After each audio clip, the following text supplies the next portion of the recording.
Olá a todos, muito boa noite.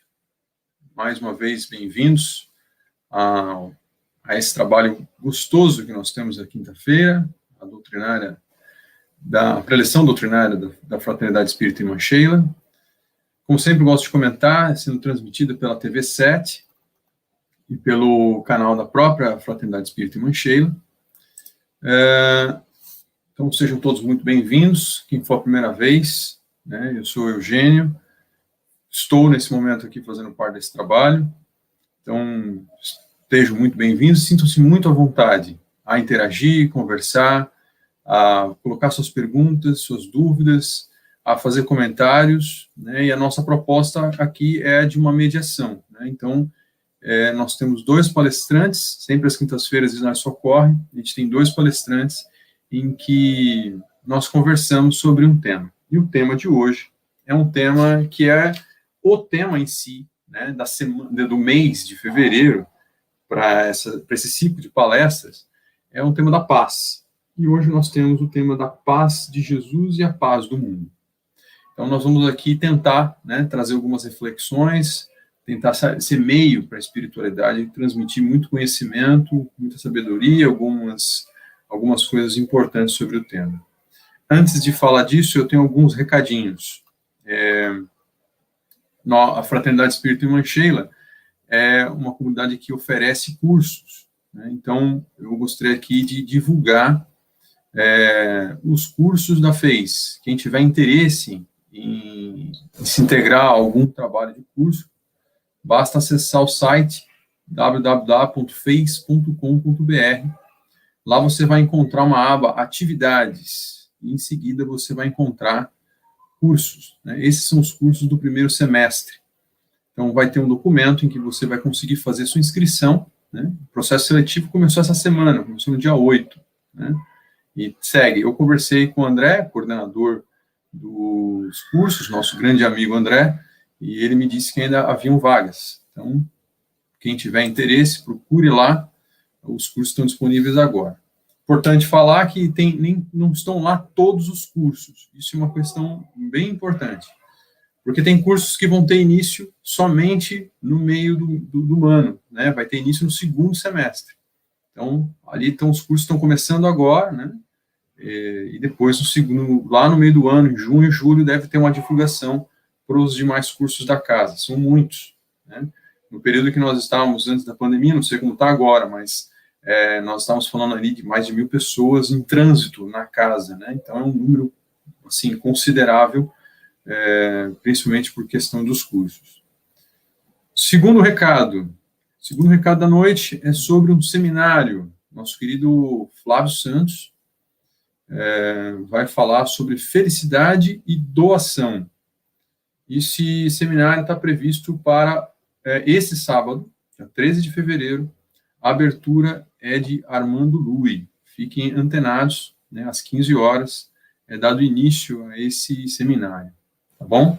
Tem aqui, acho que o termo completo, exatamente, 15 horas, atração musical com Armando Lui, tem 1 hora de abertura, e depois, às 16 às 18, o Flávio vai fazer o trabalho do seminário. Né? Então, a Cláudia Failas, nossa querida Cláudia, um grande abraço, Cláudia, se estiver acompanhando a gente, ela que vai fazer a apresentação desse trabalho.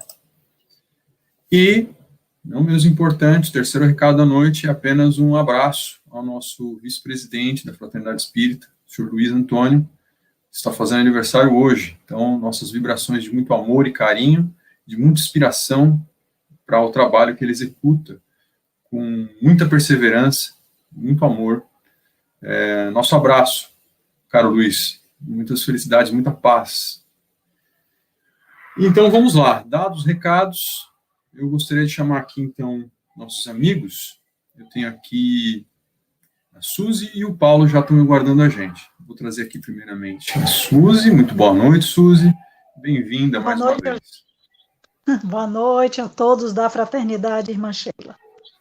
Excelente. E o nosso querido amigo Paulo de Tarso. Muito boa noite, Paulo. Bem-vindo mais uma vez também. Muito bem, amigos. Nós temos aí uma missão gostosa hoje à noite de falar sobre o tema a paz de Jesus e a paz do mundo. Antes de a gente adentrar ao tema, eu convido vocês a fazer uma breve prece. Vamos levar nosso pensamento por um instante e a gente já dá início à nossa conversa.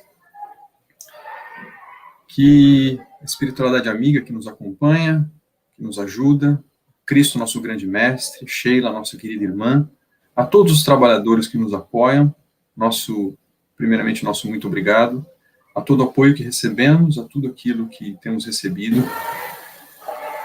Tantas bênçãos, Pai, tanta coisa boa tem chegado até nós, apesar das dificuldades e problemas que a vida nos apresenta, mas como disse o nosso Cristo, que a gente não perdesse a fé, né? Que a gente nos despertasse para essa fé, para essas verdades que Ele nos trouxe e aprendêssemos sobre nós mesmos. E, Pai, muito obrigado por tudo aquilo que tem nos trazido. E muitas vezes são desafios dos quais a gente esmorece, talvez balance um pouco, mas a gente sabe que nós temos muita coisa para aprender ainda. Então, que a gente não perca a nossa fé, mantenhamos nosso espírito desperto para o aprendizado, para o conhecimento. Que tenhamos a oportunidade de hoje trazer um pouco das verdades, que as nossas imperfeições sejam menores no momento em que a gente vai transmitir algum dos conhecimentos que a espiritualidade tem interesse em explorar hoje. Muito obrigado, Pai, pela oportunidade do trabalho e que tenhamos uma boa conversa hoje com os nossos colegas. Que assim seja, graças a Deus. Muito bem. Meus caros, com o tema A Paz de Jesus e a Paz do Mundo, semana passada, na quinta-feira, nossos queridos amigos Robson Ferrer e a Karina Merlo já trouxeram algumas coisas muito interessantes, a diferença entre esses dois universos, né? E achei muito interessante quando eles falaram sobre que a paz de Jesus não tinha uma relação com a paz do mundo e chega para essa semana justamente para a gente poder ampliar um pouco esse tema, né? E aí é interessante a gente observar a situação que a gente vive hoje, né? Se não estou enganado, Emmanuel vai falar de uma situação de superconhecimento, acho que supercultura, não sei exatamente, alguém foge agora exatamente com o termo que ele usa, mas basta observar, é supercultura, né? Isso. Supercultura e calamidade. Isso. Então, assim, ele vai falar de uma situação interessante para a gente refletir. Nós temos um avanço tecnológico sem precedentes, né? Veja que nós estamos fazendo um trabalho que, há 2 anos atrás, nós estaremos lá no grande salão da Fraternidade Espírita Irmã Sheila, falando para uma comunidade restrita. E hoje, graças à TV7, graças a toda a tecnologia que nós temos à disposição, nós estamos falando para um público muito maior, né? Um público que transcende Salvador, né? Vai para outros estados e até outros países, como já algumas pessoas comentaram aqui. Inclusive, já estimulo a quem estiver acompanhando a gente a perguntas, dúvidas, né, comentários de qualquer natureza, né, à medida do possível, a gente vai trazendo aqui para o nosso bate-papo. E então veja que, como eu disse, apesar das questões todas, né, durante a prece, apesar das questões todas delicadas que nós vivemos, tem outras bênçãos que nos chegaram, como essa. Só que, apesar de toda a tecnologia conquistada, apesar de tudo isso, nós parece que nunca estivemos tão doentes. Eu, antes da nossa conversa aqui, fui pegar alguns dados, né? Esses dados estão disponíveis lá no site da OMS, Organização Mundial de Saúde, e ela vai falar que a depressão é hoje, até peguei o termo como está lá, é a principal causa de incapacidade, né? Assim está descrito lá no site. Fala que distúrbios da mente, 1 a cada 4. Achei interessante que nós estamos em 3 aqui na tela, né? Lógico que temos muito mais pessoas que estão acompanhando a gente, mas vamos falar dos encarnados somente, né? Os desencarnados também estão, né? A espiritualidade nos acompanha.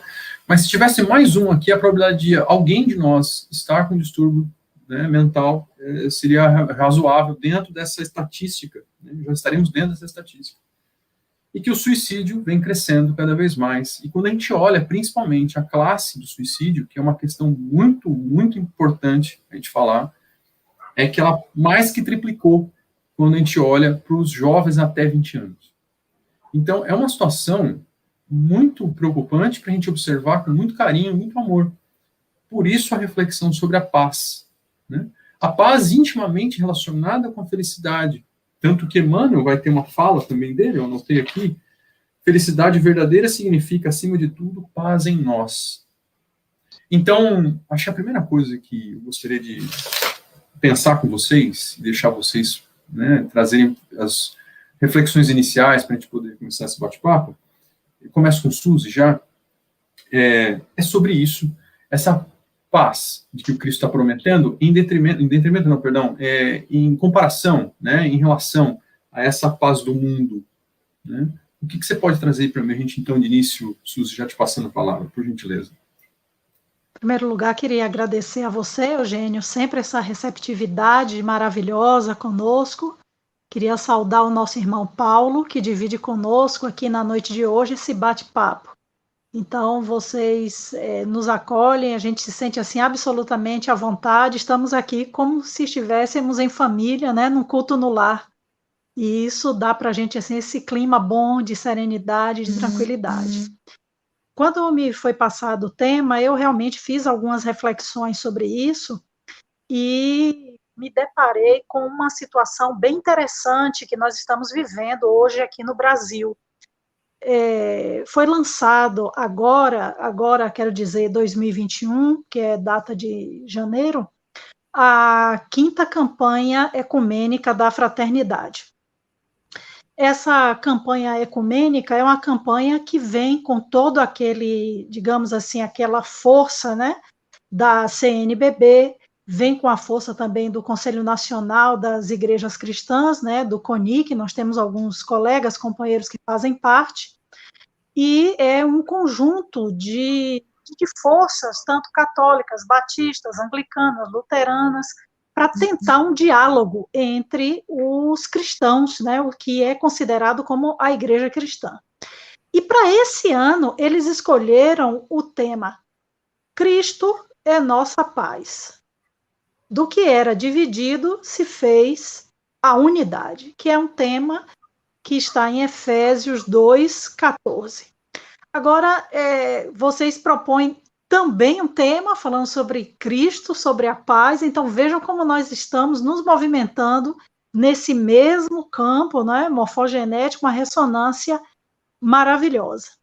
Então, é uma campanha ecumênica, é uma campanha que visa unir, aumentar um pouco mais a fraternidade entre os cristãos, porque, infelizmente, a campanha está gerando muito mais polêmica e divisão do que o que se esperava. Vejam só, um tema Cristo, paz, dirigida a cristãos e, no entanto, começaram os atritos, as rupturas, inclusive Dom Odilo Scherrer teve até que fazer uma intervenção, e isso porque 2 aspectos fundamentais que não houve consenso até o momento. Gente, nós estamos falando de cristãos, de pessoas que estão com o evangelho na mão, de pastores, de padres, de obreiros, de missionários, de militantes. Nós não estamos falando de pessoas, digamos, ateias, materialistas, que desconhecem o evangelho. 2 temas que não está existindo, digamos, um consenso, uma aceitação. Um deles é porque o documento base, que é um documento, digamos, possível para ser construído com tantas denominações, ele fala em Nossa Senhora. Aí já dá para a gente imaginar que alguns irmãos já não querem porque tem Nossa Senhora no meio. E um segundo aspecto, se não me engano, o artigo 65 é o 68, que fala a respeito da inclusão das pessoas LGBTQI+. Um outro grupo de cristãos também não aceita. E aí começou todo um movimento extremamente contrário ao título Cristo é nossa paz. Então, é uma situação, Eugênio, que a gente para pensar, e quando nós olhamos os noticiários da televisão que vemos guerras, conflitos, atentados, coisas bárbaras como assassinatos, agressões, e muitas vezes nós pensamos, isso é falta de Deus, isso são pessoas que não conhecem o Evangelho. Mas nós estamos numa guerra, em pleno meio cristão. E, inclusive, algumas pessoas até se posicionando, gente, vamos nos ater ao foco. O foco é Cristo, o que deve nos unir é a paz, o que deve nos unir é o amor.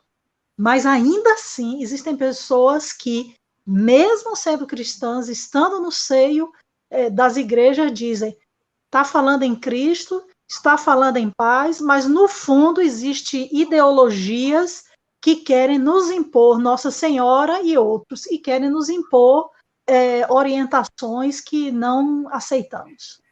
Então, se entre os cristãos não é possível existir a paz, como essa paz vai ser possível entre pessoas que desconhecem o Evangelho, desconhecem a própria lei de Deus?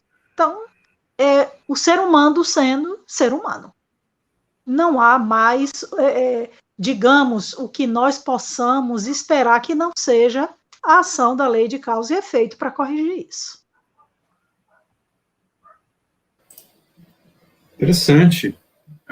O diálogo interreligioso, ele é complexo. Tem acho que existem algumas tentativas, né? Já presenciei isso e eu mesmo vivo isso. Tem um diálogo muito gostoso de leitura do Evangelho com um colega que é evangélico, né? E nós nos atemos a ler a Bíblia e interpretá-la. E eu confesso que aprendi muito com ele, mas muita coisa boa, né? Creio também, né, de alguma forma, também posso ter contribuído com alguns pensamentos.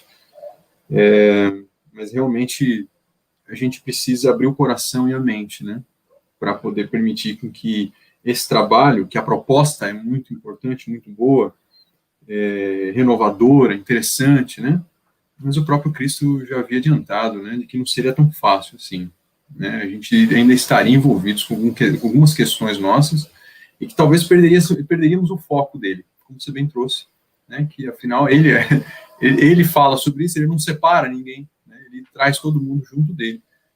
Tem lá a sua personalidade, tem a sua forma de tratar o assunto, mas mostra as verdades do Pai. Meu caro Paulo, eu gostaria de passar a palavra para você, para as suas reflexões, depois a gente combina aqui com a Suzy, o que nós vamos dar como a gente vai costurar essa conversa. Fique à vontade. Beleza. Gente, boa noite, meus amigos queridos, que a paz do nosso querido mestre esteja em nossos corações, a espiritualidade boa que está conosco nesse instante esteja em nossos corações, nos trazendo essa luz boa, dessa companhia agradável de todos.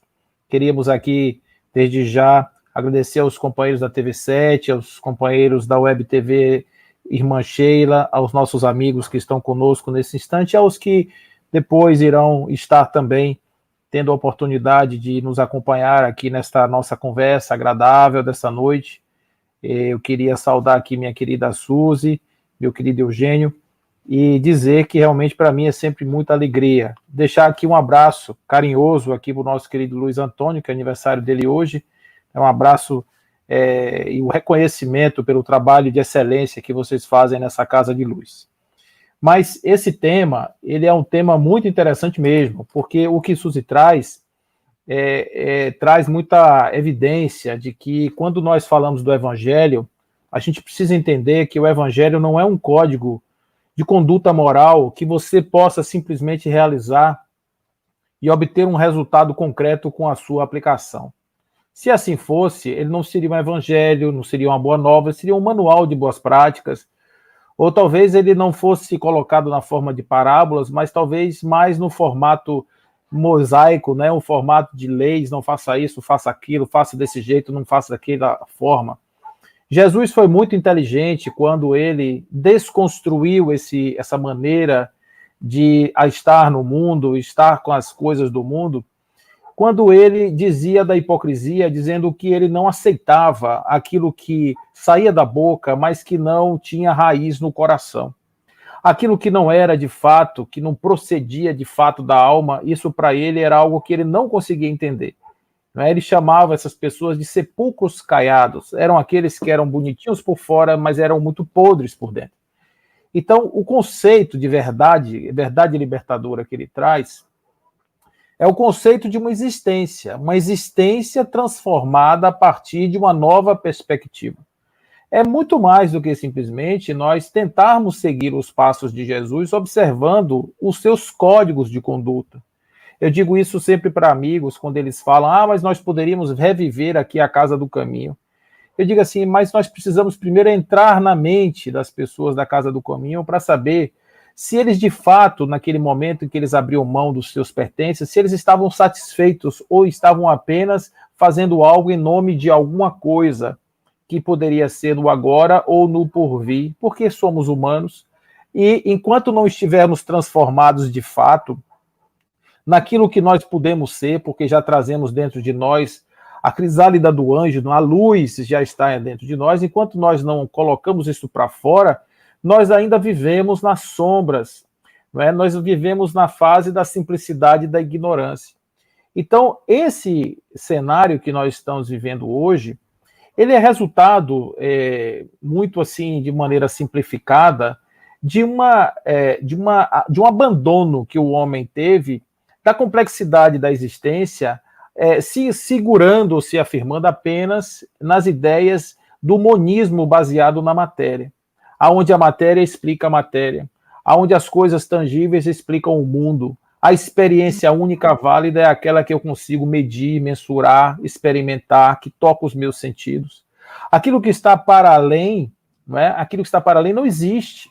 Se os meus olhos não veem, se o meu sentido não capta, se as minhas máquinas não conseguem perceber, isso não existe. É apenas uma hipótese, uma pseudociência. Então, quando Suzy traz a ideia aqui dos campos mórficos, por exemplo, a gente vê a história de Sheldrake, esse homem que trouxe um contributo tão importante para a ideia dos campos, para a compreensão dos campos. Entra lá no Wikipedia e vai ver lá que campos morfogenéticos fazem parte de um campo da pseudociência. É pseudociência. Por quê? Porque você não pode ver, não pode medir, então é pseudociência. Então, nesse contexto, essa materialidade levou-nos a um vazio existencial, porque o homem, ele não é só matéria nem sensações. O homem tem percepções, o homem tem esse estado teotrópico dele, que não tem uma explicação em nenhum fenômeno exterior e que precisa de uma explicação a partir de uma vivência profunda. Então, se nós não vivemos aquilo que, de certa forma, está nas nossas experiências espirituais, nós somos como semivivos e vivemos uma parte apenas da existência, e uma outra parte importante, ela fica obliterada, ela fica escondida, e ela não se manifesta. Então, nós achamos que as nossas identidades, elas são meramente identidades físicas, por exemplo, ou de preferências. E nos separamos a partir dela, os negros para lá, os brancos para cá, os que optam por esse tipo para lá. Então, essas denominações, de fato, criaram espaços maiores entre os seres humanos, ao invés de nos aproximar. Porque a única coisa que nos aproximaria não seriam as nossas diferenças aceitas assim de forma... mas as nossas unidades, aquilo que em nós é comum. E a única coisa que em nós, de fato, é comum é esse substrato único, divino, espiritual, que todos temos, e que foi abandonado na virada do século XIX para o século XX, e nós carregamos aí essa grande pedra de um século muito difícil, como foi o século XX, com 2 guerras mundiais, com diversos conflitos, milhões de pessoas chacinadas por ideias malucas, que foram colocadas por pessoas absolutamente distantes da ideia de uma espiritualidade, de valores como o de Jesus que trouxe para nós.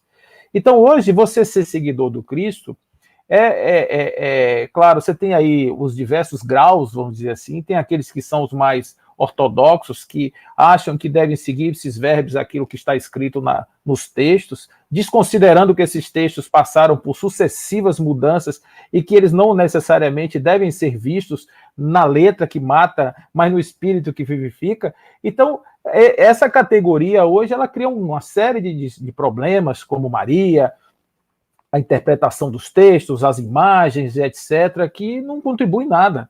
Por outro lado, outros que são mais assim descompromissados, que ficam naquela de nem lá nem cá, que são simpatizantes, e por outro lado não trabalham nenhuma perspectiva de vida a partir desses novos valores, esses também vivem uma vida, uma vida meio sem sentido nesse aspecto, que é o aspecto do cuidar da alma, da transcendência. Há uma outra parcela também daqueles que abandonaram esse caminho, que não querem saber disso, não querem saber de nada disso. E, por fim, aqueles que, de certa maneira, negam peremptoriamente, né, que além de negar, além de não viver, além de não experienciar, ainda são combatentes, ainda se comprazem em ridicularizar os outros, etc., companhia limitada. Mas uma pequenina parcela apenas de pessoas corajosas que resolvem viver a essência do Cristo.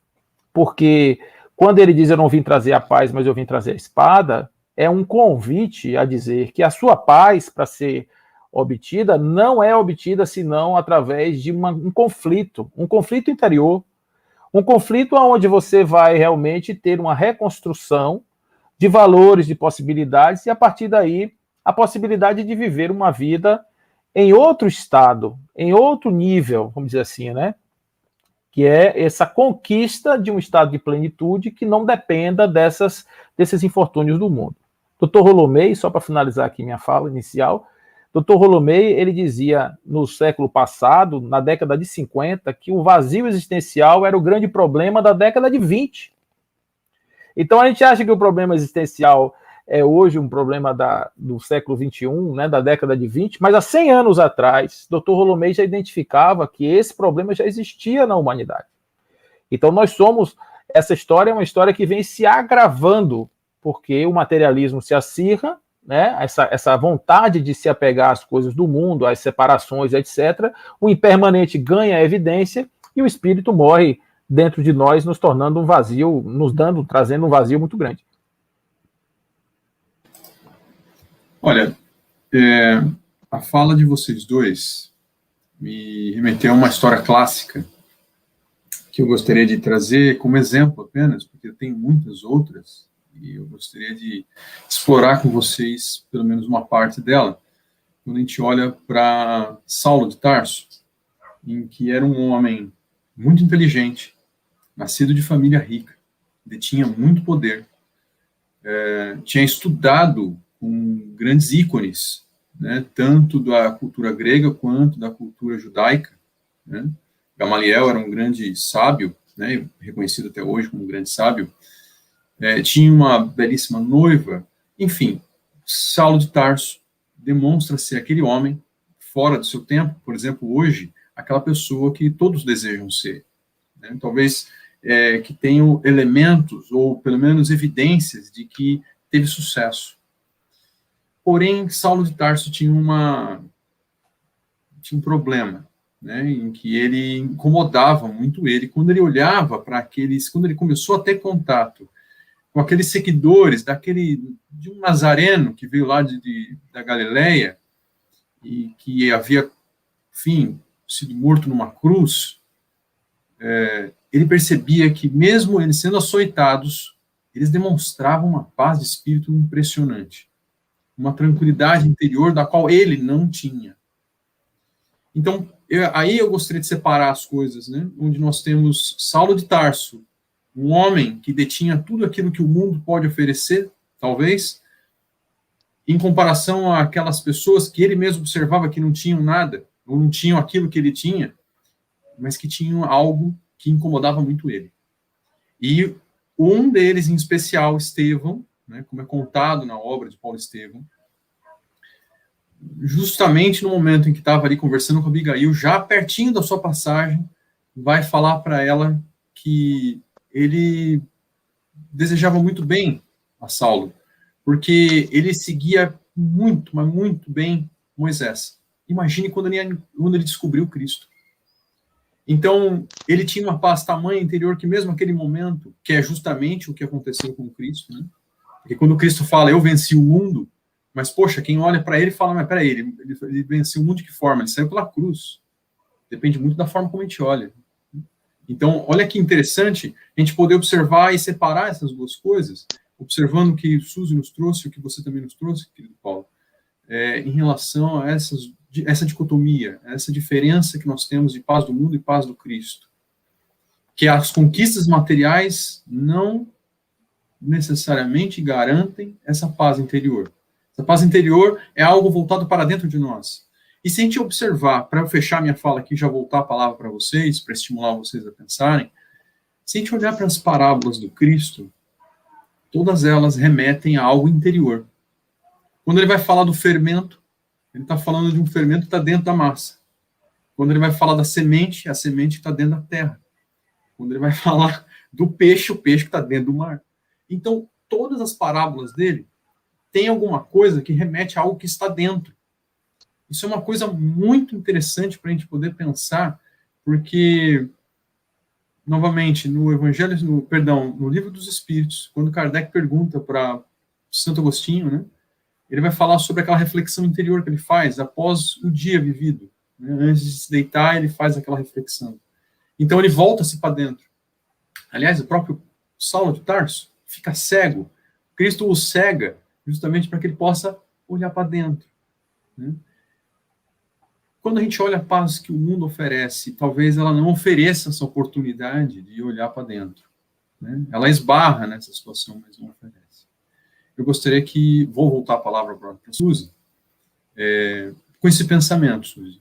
A gente, junto da doutrina espírita, que é um resgate do cristianismo primitivo, muito fala sobre isso. Né? E justamente nessa passagem de Santo Agostinho vai falar sobre algo prático. Kardec pede para ele algo prático. A gente sabe que precisa de autoconhecimento, mas eu quero algo prático.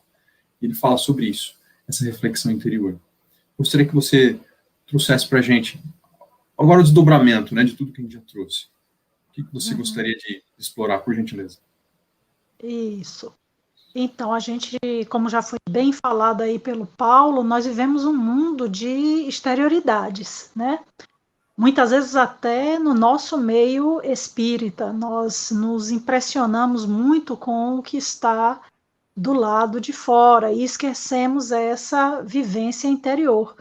Tanto é que alguns espíritos se mobilizaram no sentido de retornar esse olhar para o interior, né? E aí nasce, né, a série psicológica da Joana de Ângeles, os estudos mais aprofundados que nós vamos encontrar na obra de André Luiz, e algumas linhas dentro de centros espíritas, porque isso não faz parte propriamente do movimento espírita, e algumas linhas diretivas da gestão do movimento também não aceitam, alguns centros fazendo atividades de autoconhecimento, atividade de meditação, de introspecção, e agora, né, recentemente, com o estabelecimento da Política Nacional de Práticas Integrativas pelo Sistema Único de Saúde, o estabelecimento de práticas como meditação, imposição de mãos, análise bioenergética,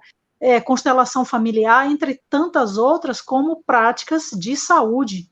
E as casas espíritas, muitas lançando mão desses dispositivos, porque produção de conhecimento humano, digamos, né, espiritualidade trazendo para nós esse manancial.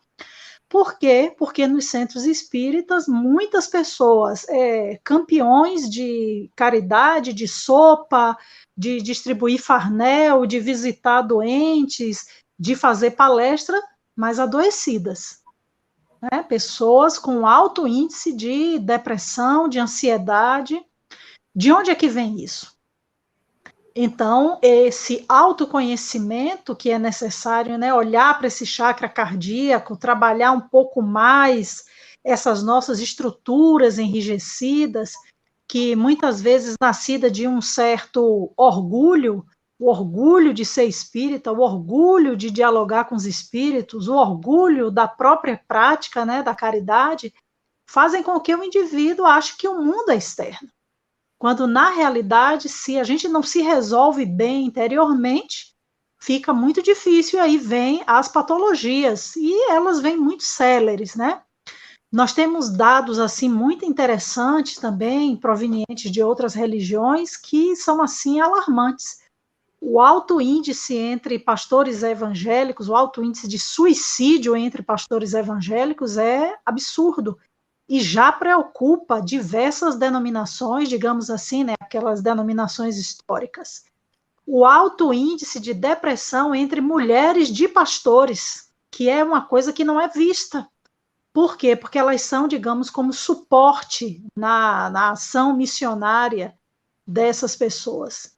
E entre nós, espíritas também, né? Um grande índice de depressão, de ansiedade, exatamente devido a essa desconexão entre o evangelho e o evangelho interior.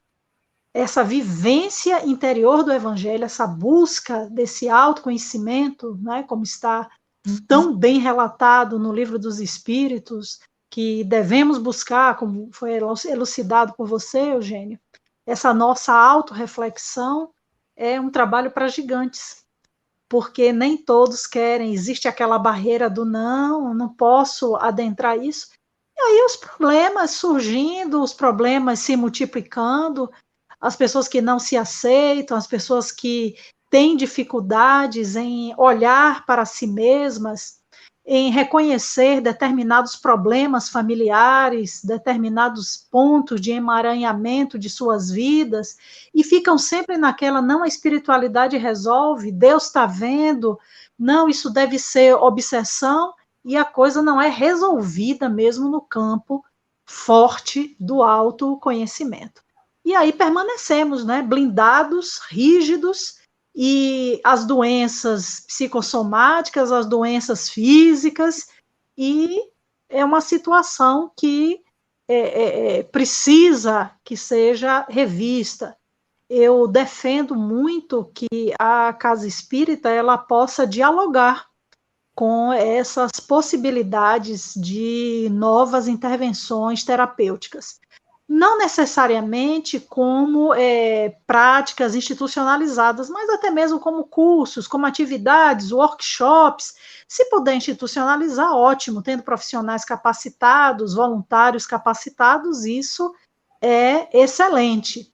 Por quê? Porque se Kardec estivesse aqui entre nós, ele iria realmente lançar mão disso, né? Das práticas como a homeopatia, das práticas como a acupuntura, porque tudo isso vem para nos auxiliar nesse religar e nessa caminhada de retorno ao Pai.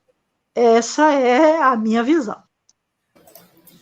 Muitas das coisas que nos chegam, que lógico, talvez abale o que a gente chama de mainstream, né? A ideia que já está corrente, fechada, o que é clássico, o que é talvez já estabelecido há algum tempo, talvez possa mexer muito nas bases, né, e as pessoas possam não se sentir tão confortáveis, mas há muitas dessas técnicas são milenares, inclusive, né, você falou da acupuntura, por exemplo, é utilizada pelo Oriente há muito tempo, né? Ainda cabe muito a gente a compreender muito disso, porque, naturalmente, o corpo físico não está desconectado do espírito, algo que talvez muita gente ainda veja, né, o que talvez nós espíritas vemos o inverso, nós não somos corpos físicos que por algum instante temos um espírito amarrado a nós, né? Nós é que é invertido, né? Nós somos espíritos que por um momento vivemos num corpo físico aqui na Terra, numa experiência, né? Eu experimentando ser Eugênio, Paulo sendo Paulo, Suzy sendo Suzy, mas certamente não fomos assim a vida toda, né? Desde quando fomos criados. Meu caro Paulo,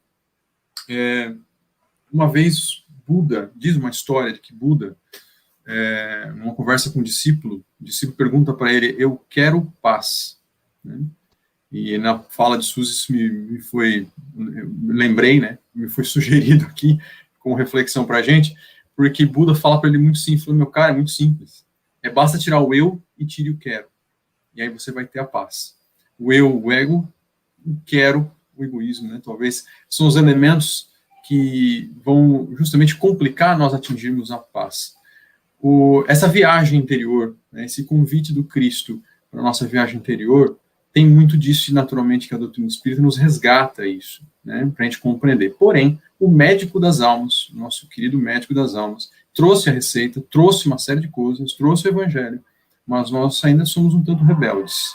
É o que fala na questão 942 do Livro dos Espíritos, quando Kardec pergunta isso, e ele vai falar que sim, há muita dificuldade, apesar do remédio já estar à disposição, muita gente não quer tomá-lo, a gente quer se movimentar, mas, quer dizer, a gente quer, digamos assim, ter os benefícios da Boa Nova, porém não queremos nos movimentar de onde estamos. Não é possível conviver ódio e harmonia, né? Amor e raiva, são coisas que não conseguem estar juntas. Fique à vontade, Paulo, para suas reflexões, porque nós temos aí ainda algum tempo para conversar. Estou aguardando nas perguntas dos nossos amigos aqui, ainda não veio nenhuma. É interessante porque a proposta de Jesus sempre foi uma proposta que é pouco colocada em discussão, porque o remédio que ele traz é um remédio amargo realmente para se tomar diante das delícias do mundo, né? O mundo tem seus problemas? Tem seus atratores? Tem. Eu chamo de atratores telúricos. Esses atratores, eles nos colocam numa situação de resistência. E principalmente quando falamos de coisas como renúncia, que é algo super importante para fazermos essa mudança e vivermos a espécie do ser espiritual que está passando por uma experiência humana, a gente tem dificuldade em abrir mão das coisas. Nós somos apegados às coisas materiais. Buda dizia, você trouxe Buda, Buda é um avatar interessantíssimo, que também trouxe uma proposta de libertação incrível para a humanidade. Ele dizia o seguinte: todo ser humano sofre. E sofre por quê? Porque se apega ao que não lhe pertence. Então, nós vivemos no mundo do impermanente, como se o impermanente não acabasse. Nossa grande ilusão telúrica, nossa grande maia, nossa grande ilusão de que as coisas são, né, são definitivas, e a gente espera o momento que elas acabem para a gente poder sofrer, conforme Buda assim nos diz, né? Que o momento melhor seria que o homem se desapegasse. Há uma diferença entre o desapego e o desamor. O desapego não é desamor. O desapego é a falta de dependência de. Você não está na condição de ser possuidor de algo que não pode ser possuído. Você entender isso já é um grande ato de liberdade. Você entender que você não pode possuir as coisas que podem ser tiradas das suas mãos a qualquer momento, que não tem como documento, juiz, nada absolutamente que possa dar posse ao que pode ser tirado pela própria movimento das três forças, que é o movimento do nascimento, né, que é a reprodução, a conservação e a destruição, que abre espaço para o desenvolvimento e o progresso. Então, isso é muito claro, a doutrina espírita explica isso muito bem. E nós precisamos entender que a doutrina espírita não é uma religião como as outras religiões. A única coisa que pode tocar o espiritismo no campo da religião é o fato de nos levar uma conexão com Deus. Aí a questão do religare, o relegere também, que é uma outra opção da religião. Relegere como releitura ou ligação. Então aí é uma religião dessa forma, mas o aspecto principal da doutrina espírita é que ela não cria a dependência heterônoma em relação ao que vem de fora. Então, por exemplo, imaginar que a salvação virá por um grupo de espíritos que manuseiam a vida dos homens na Terra, sem que haja uma presença, uma atuação, um protagonismo principal desses atores que estão vivendo as suas experiências na Terra, é uma ilusão.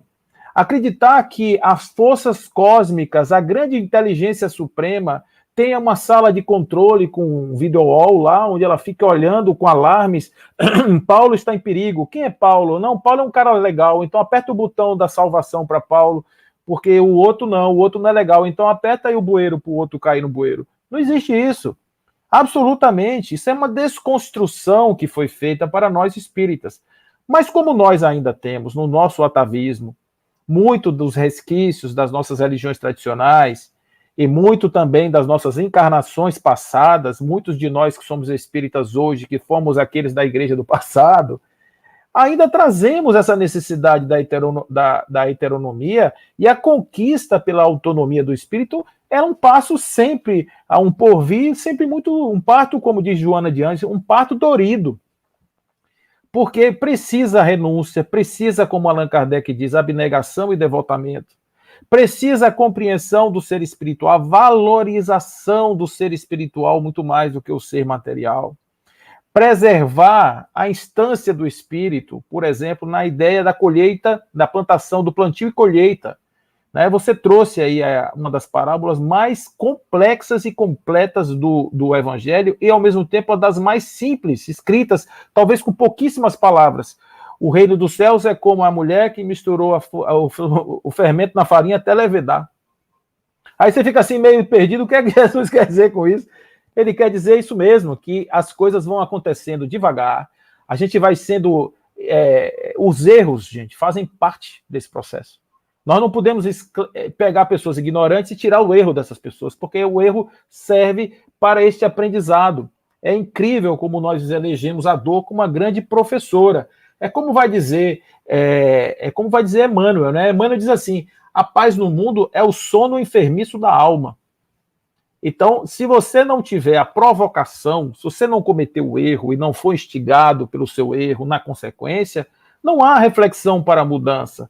Imagine que a gente vivesse todo mundo feito uns abobalhados, o mundo nos dando tudo. Eu estou com fome, aí cai uma fruta do pé, né? O animal viesse e simplesmente morresse aos nossos pés para que a gente pudesse cozinhá-lo e comer aquele churrasco, e que não houvesse sacrifício, que não houvesse trabalho, que todo mundo aceitasse tudo, que não houvesse... Nós seríamos... Não haveria o progresso. Infelizmente, gente, isso precisa ser dito. Essa é a realidade. Agora, individualmente, cada um que compreenda isso pode fazer o seu trabalho de adiantamento. Não precisa esperar a marcha do mundo. Pode se adiantar individualmente. Se eu compreendo, e aí é que está justamente a ênfase, que a mensagem da doutrina espírita, que aqui no Brasil ela se perdeu um pouco. Ela está muito mais escondida diante de outros discursos. É o discurso do passe, é o discurso da desobsessão, é o discurso da cura espiritual, sempre heteronomia no processo. Então, o discurso da autonomia, que é você se empoderar da sua própria alma, dos seus recursos, das suas capacidades, você se vê como um ser que pode transformar a sua realidade, que é você aquele que é o construtor da sua própria trajetória, que escolhe, e que não fica nessa história, você tem outras possibilidades em outras vidas.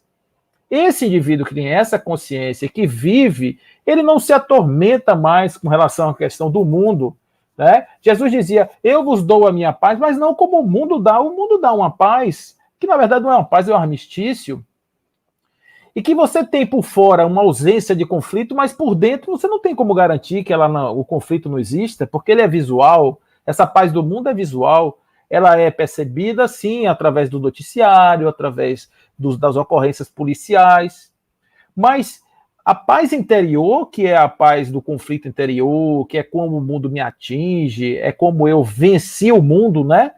Não se preocupe comigo porque eu venci o mundo. Esse tipo de comportamento é um vir-a-ser maravilhoso que nós temos todos, um convite a essa evolução, que nós precisamos estar nesse caminho sempre. A doutrina espírita ela reforça toda a mensagem do Cristo adaptada ao Ocidente do século XX, XXI, XXII e por aí vai, até que surja uma outra mensagem tão mais maravilhosa do que ela. E a partir daí a gente vai aprendendo com esses espíritos a ler esses códigos do espírito e a viver. Nós precisamos viver, precisamos construir casas que estimulem as pessoas a viver a essência, sem hipocrisia. Se eu não sou uma pessoa perfeita, e não sou, que você me aceite desse jeito e me ajude através das orientações, através do despertamento interior, me ajude a sair desse lugar. Não é? Isso já me dá um grande up aí do ponto de vista, pelo menos, da vontade de um dia sair dessa condição. Tenha paciência comigo, porque eu sou humano e tenho esse direito de estar nesse lugar, porque nós estamos evoluindo. Essa visão nos dá uma capacidade de termos aí a indulgência como um dos grandes pilares da caridade, que diz isso. A indulgência é você aceitar as pessoas com os seus defeitos, com as suas imperfeições. Então, precisamos muito transformar nosso movimento espírita, ao invés de ser um movimento social, de ser um movimento de almas. Um movimento que movimente as pessoas nas suas almas, nos seus espíritos.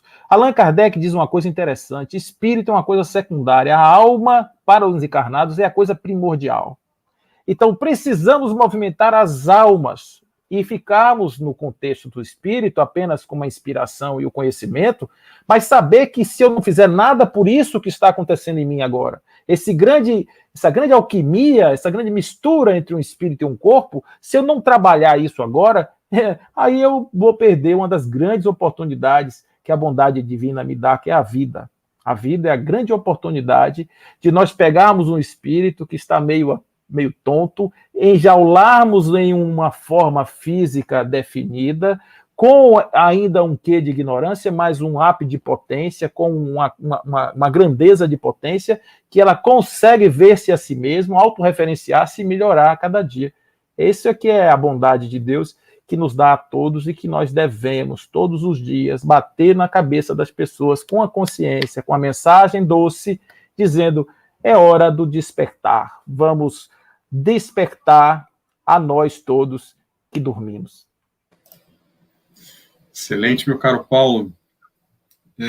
Nós temos um grande presente que é a vida, né? Deus nos presenteou de uma forma que a gente precisa olhar com ela com mais carinho, com mais respeito, nosso corpo físico, né? A oportunidade que estamos vivendo.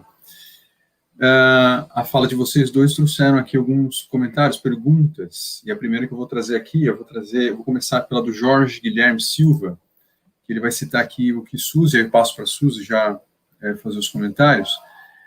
Diz aqui que você falou sobre a grande incidência de pessoas acometidas de problemas psicológicos, e essas pessoas procuram centros espíritas. Aí ele foca na dificuldade. Qual é a dificuldade que os centros têm para atender esses casos? Fique à vontade, Suzy. Em primeiro lugar, Jorge, é que a gente sempre recomenda a procura profissional. Então, quando a pessoa tem problemas psicológicos, psiquiátricos de qualquer natureza, nosso primeiro questionamento é: já procurou um CAPS? Já procurou alguma unidade de saúde mental?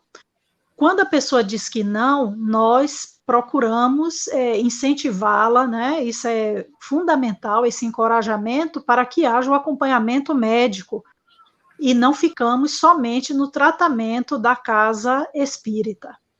Mas nós ainda temos, dentro do nosso corpo de trabalho, digamos assim, de trabalhadores, uma certa dificuldade para lidarmos com pessoas com claras patologias mentais.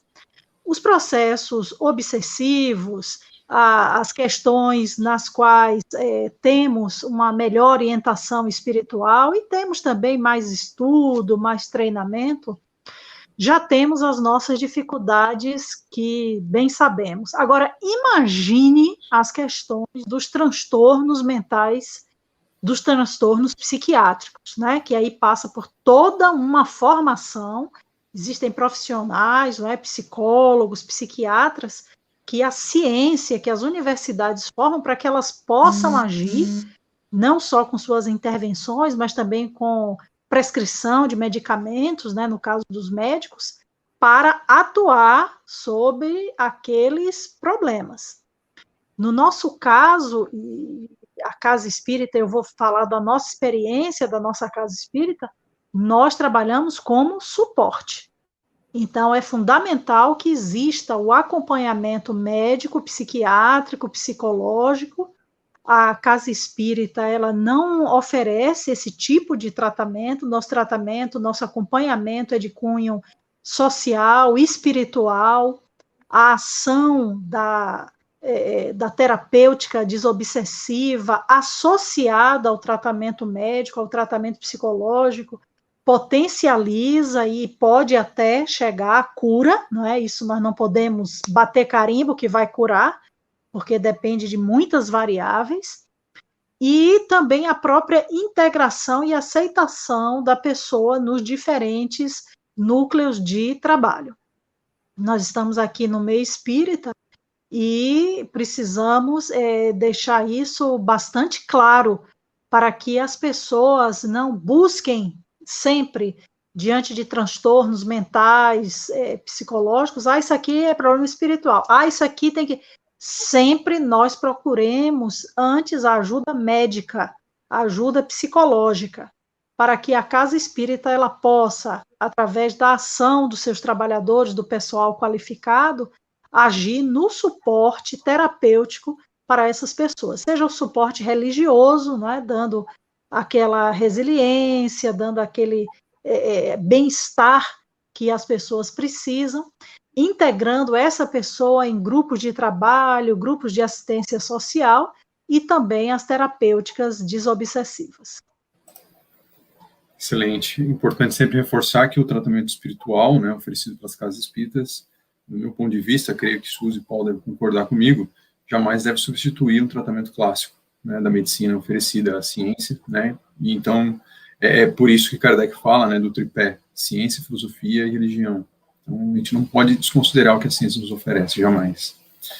Eu vou trocar para Paulo agora, nosso colega lá de Goiânia, Daniel Rosa de Assis, ele traz uma pergunta aqui: como espírita cristãos que precisamos estar em paz diante do compromisso da regeneração, como estar sintonizados com os bons espíritos, sem se influenciar com a apreensão que a pandemia nos traz?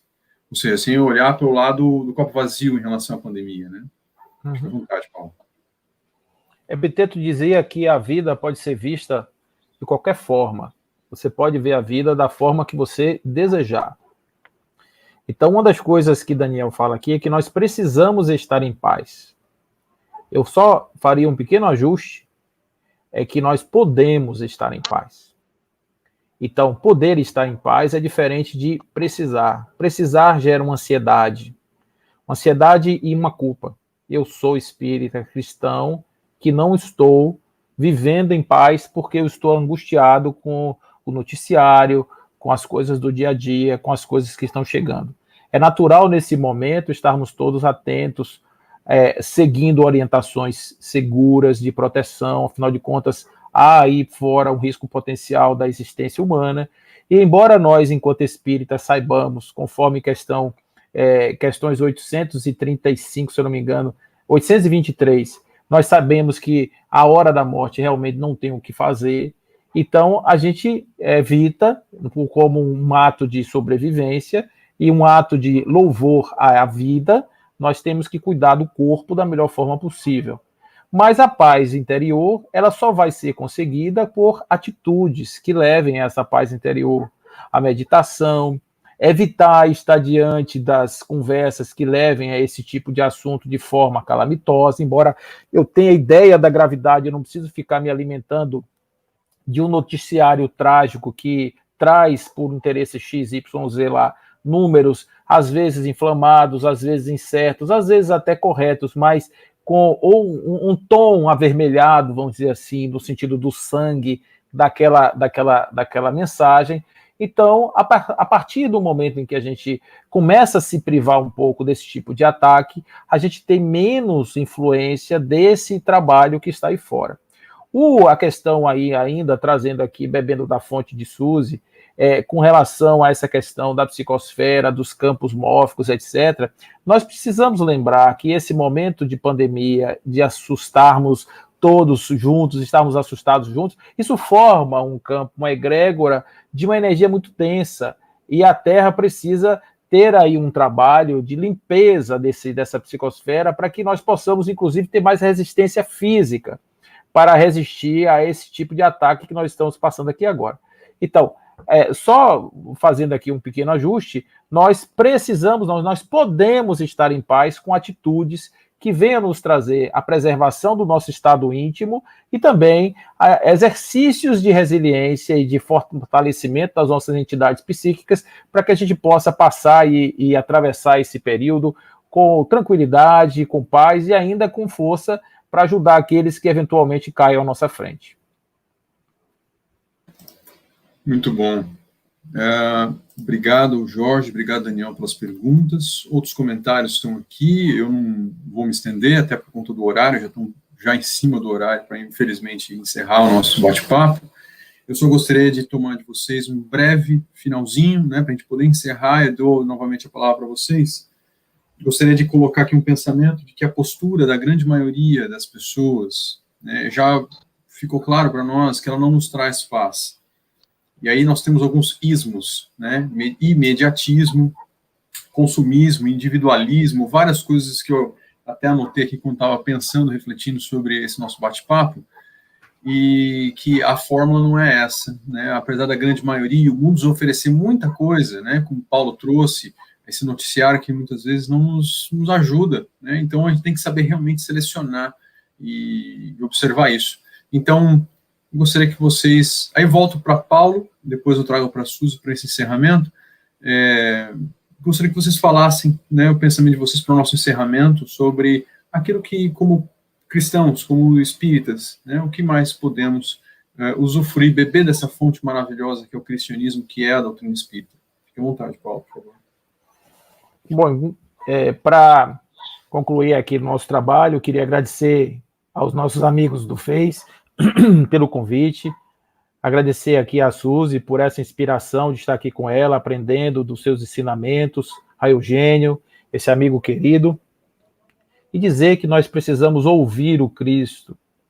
O Cristo tem muitas coisas para nos dizer, e nós temos que ter o ouvido de ouvir.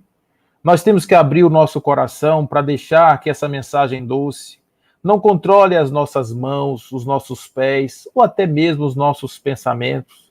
Mais humildes e devotados à causa da ascensão espiritual, sejamos capazes de ouvir as suas mensagens de perseverança, de transformação, de significado da existência e, sobretudo, do desenvolvimento da capacidade amorosa, da capacidade de amar incondicionalmente a todos nós.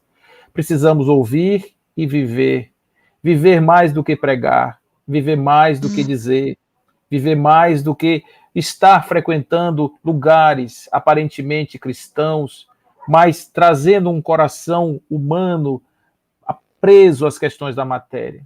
Vamos deixar Jesus em nós, de Jesus viver nos nossos olhos, nas nossas palavras, no nosso coração, na nossa vida, no nosso dia a dia, e fazer com que Deus, essa grande força suprema, faça brotar em nós esse amor que há em nós, para que possamos sentir, nem que seja por um átimo de minuto de tempo por dia, a felicidade de morrermos todos os dias, mas vermos o Cristo nascer dentro de nós. Fique com Deus, que assim seja. Excelente, Paulo. Fique à vontade, Suzy, por gentileza. Agradecendo a cada um de vocês pelo carinho, pelas vibrações boas que recebi na noite de hoje, uma partilha maravilhosa aqui de conhecimento, e finalizo dizendo, né, falar de paz é isso aqui. Então, não é pieguismo, não é aquele discurso ingênuo, com todo respeito, aquele discurso romântico, poético, porque a paz é enfrentamento. E esse enfrentamento começa a partir de nós próprios, porque reconhecendo aquilo que somos, cientes das nossas dificuldades, passamos a entender também o outro. E daí nasce a questão da empatia, nasce a questão da solidariedade, da fraternidade, da sororidade. Então, nesse sentido, paz é estilo de vida.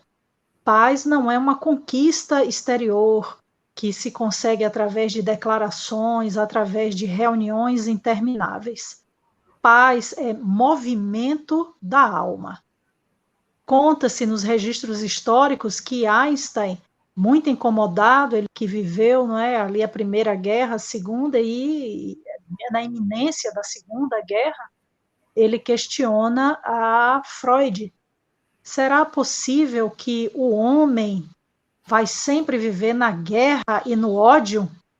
Então ele questionava alguém que estudava a mente humana, ele que era um estudioso da física da matéria, mas que não sabia porque que o ser humano, a mente humana, o coração humano, trabalhava de um jeito tão agressivo com relação ao seu próximo. E Freud responde mais ou menos o seguinte: por que esperar que o outro seja pacífico? Então, a questão da paz começa em cada um de nós, no nosso estilo de vida, no nosso jeito de ser. Como bem já sintetizou Paulo nas suas lindas palavras, é se permitir que esse evangelho faça parte do nosso cotidiano, nos gestos mais simples, nas convivências mais banais. Então, evitando determinados comportamentos que só afastam, segregam e que em nada contribuem na nossa evolução. Agradeço mais uma vez à equipe pelo convite que me foi feito, pela confiança. Um abração a todos da FEIS e, oportunamente, se Deus permitir, aqui estaremos mais uma vez. Sintam-se ambos convidados a voltarem, né? Então, nosso agradecimento à presença de vocês, as palavras, as reflexões todas. Eu tenho certeza que muitas das coisas, como um dia no passado, né? Lembro eu, quando entrei na Fraternidade Espírita Irmã Sheila, fisicamente falando, no passado de algum tempinho, né? Nosso querido Paulo estava lá fazendo sua palestra, e muitas dessas verdades me tocou o coração, né? Então, tenho certeza que para muitas das pessoas que nos acompanham, a gente teve a chance, né, de abrir nosso coração para a espiritualidade, para que ela transmitisse muitas coisas boas. Amigos, o agradecimento fraterno. Eu vou pedir uma gentileza, meu caro Paulo. Você pode fazer a prece para a gente poder encerrar? Posso, sim. Ok. Amado Mestre, querido amigo de paz e de luz, rogamos nesse instante a vossa presença em nosso coração, iluminando-nos e trazendo tua paz.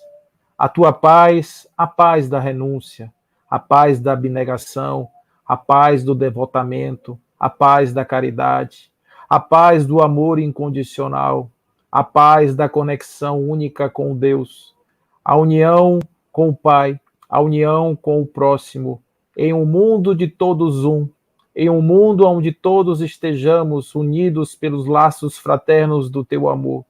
É nesse mundo que nós desejamos viver, é nesse mundo que nós aspiramos a evoluir para estar um dia juntos todos celebrando esta grande aventura da evolução e esta grande aventura de viver.